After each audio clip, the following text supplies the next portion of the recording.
অত্যাচারিত হচ্ছেন, কেউ আপনার সাথে অন্যায় করছে, মনে রাখবেন, মজলুমের দোয়া আর আল্লাহর মাঝে কোনো পর্দা নেই। এই দোয়া পড়ুন, আল্লাহ নিজেই আপনার পক্ষে লড়বেন। আল্লাহ তার নবী মুসা আলাইহিস সালামকে এই দোয়া শিখিয়েছিলেন যখন তিনি ফিরাউনের অত্যাচারের শিকার হয়েছিলেন।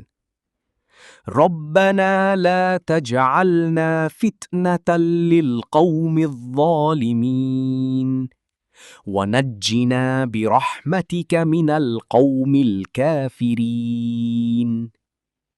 অর্থ, হে আমাদের রব, আমাদেরকে জালিমদের পরীক্ষার পাত্র বানাবেন না এবং আপনার রহমতে আমাদেরকে কাফির সম্প্রদায় থেকে মুক্তি দিন।